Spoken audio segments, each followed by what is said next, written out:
Take a quick look at your wrist, or better yet, glance around the next time you're in public.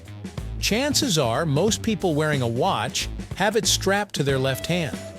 It's one of those quiet social habits we rarely question. No one formally teaches us which wrist to use.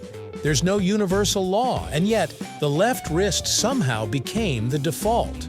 So why? Is it tradition? Comfort? Military influence? Watch design? Or just one of those customs that stuck without anyone really thinking about it? Today, we're diving into the surprisingly layered history behind why watches are usually worn on the left hand, and how practicality, design, and even war help shape that choice. Right here, on History of Simple Things.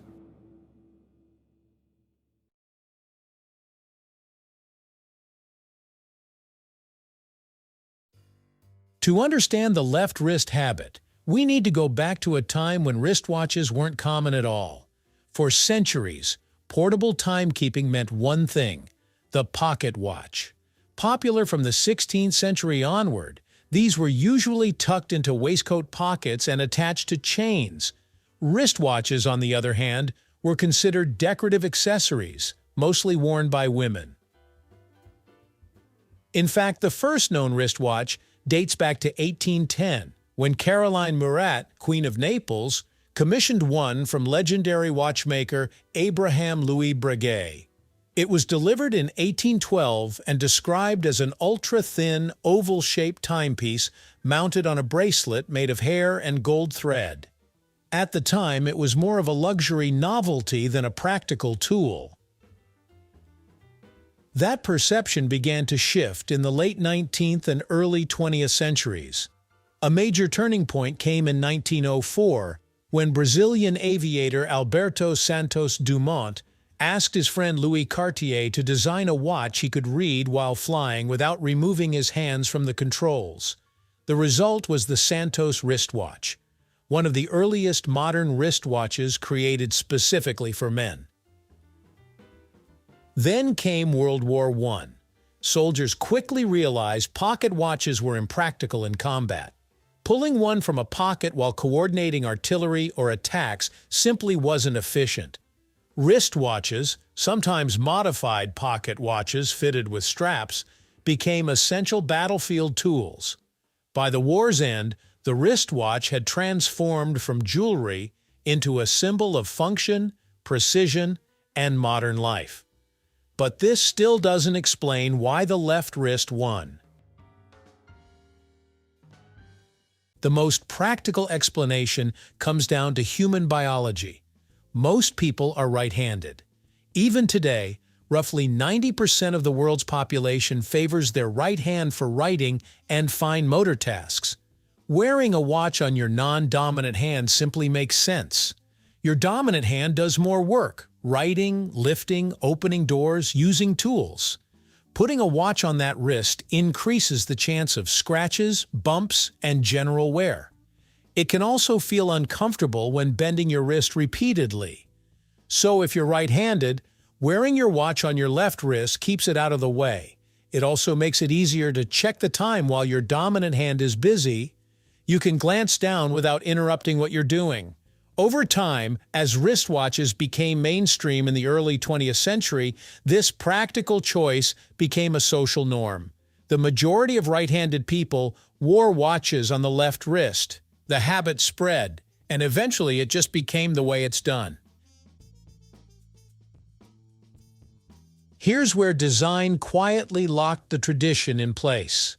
Most analog watches have their crown, the small knob used to adjust time, positioned on the right side of the watch case. This layout wasn't random. It was designed for right-handed users wearing the watch on their left wrist. When worn on the left wrist, you can easily adjust the crown using your right hand without taking the watch off. It's ergonomic and efficient. If you wore that same watch on your right wrist, adjusting the time would feel awkward. As mass production increased in the 20th century, manufacturers standardized this right-side crown placement. Brands like Rolex and Omega produced millions of watches following this layout. reinforcing the expectation that watches belonged on the left wrist. There have been exceptions. Some companies produce left-handed watches with the crown on the left side of the case. But these are niche products, often marketed toward left-handed wearers or for stylistic preference. The overwhelming majority still follow the right crown design. So in a way, engineering solidified etiquette. Military usage didn't just popularize wristwatches, it helped standardize how they were worn. In early 20th century military training, uniformity mattered. Soldiers were trained to perform tasks the same way for efficiency and coordination. Wearing watches on the non-dominant wrist minimized interference with weapon handling, especially for right-handed troops who formed the majority. When millions of men returned home after World War I and World War II, they brought their habits with them. The wristwatch wasn't just a tool anymore. It was a symbol of discipline, modernity, and adulthood. And it was worn on the left wrist. That generational influence shaped civilian norms. Fathers passed it to sons. Colleagues mirrored each other. Eventually, it felt less like a choice and more like an unwritten rule.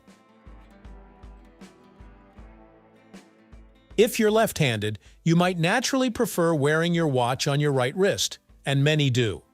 However, because most watches are designed with right-handed users in mind, some left-handed wearers still choose the left wrist simply because it feels more natural to adjust. Others stick with tradition. In recent years, especially with the rise of smartwatches like the Apple Watch, customization has become easier. Many smartwatches allow you to flip the screen orientation depending on which wrist you choose. This flexibility makes the old rule less rigid than ever before. Today, wearing your watch on the right wrist isn't unusual. It's just less common. So why are watches worn on the left hand? It's not a law, it's not superstition, and it's not random. It's a blend of history, biology, design, and social influence. The dominance of right-handed users made the left wrist more practical. Early watchmakers designed their products around that majority. Military habits reinforced the pattern. Mass production cemented it, and over time it simply became the norm. What's fascinating is how such a small daily action, strapping a watch onto a wrist, carries over a century of quiet influence behind it. Of course, today, you can wear your watch however you like. Right wrist, left wrist, it's entirely up to you. But the next time someone asks why most people wear it on the left, you'll know the answer isn't just because that's how it's done. It's because history, practicality, and design all quietly agreed on it first.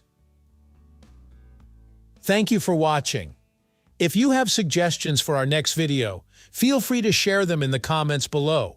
We'll be sure to give you an acknowledgement for your contribution. Thank you for joining us on this journey through the history of simple things. Don't forget to like, subscribe, and stay tuned for more stories woven through the smallest details.